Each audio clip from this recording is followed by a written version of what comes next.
What's up, everybody? Welcome to another edition of The Word on Woodward. I'm Daniella Bruce alongside Art Regner, and joining us today, one of the new faces in the Red Wings locker room, Oskar Sundqvist. Oskar, thank you so much for taking the time to join us today. We are very excited to get to know you a little better. Thanks you guys for having me here. It's been crazy a couple of days or a week, but I'm glad to finally be here and get settled in a little bit. And dive into that a little bit more for me. Obviously, there's a lot of adjustments that go with coming to a brand new team, a new city, new teammates, a team that's in a different position than the one that you came from in St. Louis. So what has that been like for you? I mean, I think the first 24 hours is just it's kind of stressful. Your head is kind of a little bit everywhere, and you're trying to pack up as much as possible and stuff like that. But I mean, once you get here and you meet all the guys and everything like calms down, you're just getting excited to start getting to know everyone and going to work with these guys. So I mean, nothing changed for me with what I do and how I play. So I'm excited to be here and play my game. Now, you were traded close to your birthday. I don't think it was on your birthday, but you were hauled off the plane, the St. Louis plane, because they were going to Washington, I believe. Did you have birthday plans with the fellas in Washington that night? Did someone cancel them, or are you on the hook for something that you didn't even get to enjoy? I did not have any plans with in Washington, but I had my girlfriend had a birthday party set up that Sunday. At the house in St. Louis, so that got scratched real quick. But I mean, just like you said, it was close to my birthday, and a couple plans got changed, but it's all good. I'm happy to finally be here and play with these guys. Well, happy belated birthday. Right, yeah, we really. skipped that. You don't look a day over 28. And so that process of moving here and everything, and now you say you're getting settled in. Obviously, Jake Wallman came over with you. How much has it helped to have a teammate from St. Louis kind of going through the same process that you're going through? I mean, it calms you down a little bit and make you feel a little bit more comfortable with doing it. And I mean, even though I think I had to take care of him a little bit more than he had to take care of me.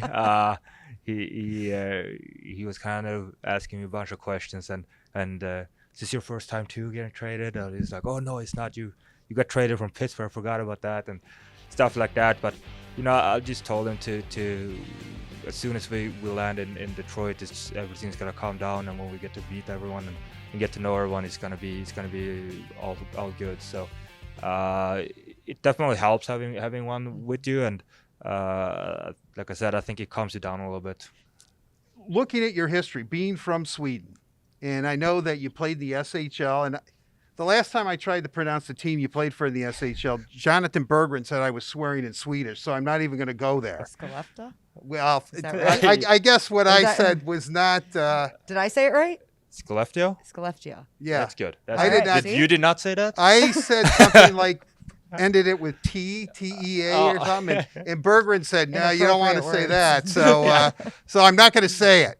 But going to the SHL, and then you were in North America, you would go back and forth, and then Pittsburgh, and then the AHL, and then St. Louis. So I would imagine, even though you got traded and it was near your birthday and you had a big party planned and everything, that you're almost kind of used to, a nomadic lifestyle in a way. Yeah, I mean, I think this in St. Louis was kind of the first time that I started to get like comfortable, because I mean I was there for 5 years and stuff like that. But like you said, I've been moving around a lot since I was young, and I left home to play for Skellefteå when I was 15 years old. So I'm used to get moved around and up and down and whatever it's been. But and I mean I just try to play my game and focus on the hockey aspect of it, and not try to worry too much of everything around it. Just trying to be a good teammate and get to know some new guys. So it's fun. You get to learn about a lot of guys and get a lot of new friends. So it's an excited journey you're on. So you're from Boden, Sweden?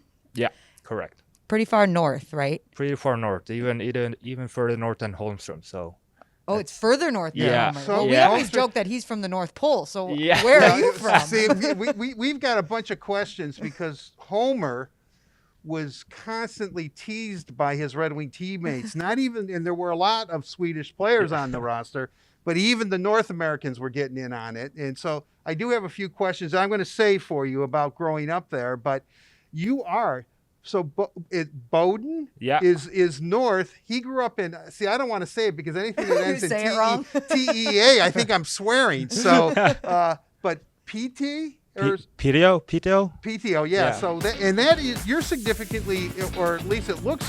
I mean, it's a 40-minute drive. 40 more minutes. north. It's not that far. You're not very good at reading a map. You thought he was. Well, I mean, Yeah.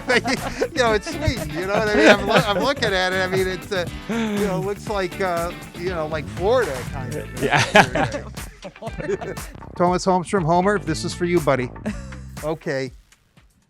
You're so far. You grew up so far in northern Sweden that you're not Swedish. You're Finnish. True or false? False. Very false. But you did grow up pretty close to Finland. I did 1.5 hour drive, but still very false. I could maybe said 2 Finnish words to you. That would be it, and that would be swear words. So I wouldn't want to do that. Hey, but I could swear Very- in Swedish according to Bergman. Yeah. But very, very false. Yes. Okay. How close did you grow up to Santa's workshop? Oh, if you would look at a map, I think it would almost be like a 2.5 hour drive, maybe. So did up you have north. friends that were elves? Not really, but we kind of. I mean, we always went to this Christmas market up north, where my parents grew up, 1.5 hour up north, and it was like, like people have like reindeers as pets basically. That they have in their yards that they're like feeding and walking around with on the streets. So that's kind of cool to see. Do you know many Laplanders, and do you prefer reindeer meat over any other kind of meat? I know a few from my mom's side mostly, and reindeer meat. I do actually, yes. I ate that a lot growing up with my grandpa hunting and doing all that stuff. So yes. And have you ever tried a reindeer burger? I have not. I would like to. I Yeah, would love to You try it. know, Santa's reindeer Yeah. are off Yeah, limits. Rudolph. You would They're not off eat limits. Rudolph, Yeah, right? yeah. No, you can't hunt them down. That's Okay. that's illegal. What's the hockey like up there for you? Was it a good base for you because you didn't have to move, let's say, to Stockholm or a larger city? I mean, I think a lot growing up with being up north there and a lot of outdoor rinks since it's so freaking cold out there. But a lot of outdoor rinks and like just playing like street hockey and stuff like that, and having like the kind of snow walls as boards, stuff like that. And I think it was just there. You had always opportunity to just go out and play, and even if it was on the outdoor rink or if it was on the streets, it's almost like every night you just gathered a bunch of guys and you just go out and play and have fun, So I think that was like the biggest thing for me. It's just opportunities wherever you look, basically, to be able to just play.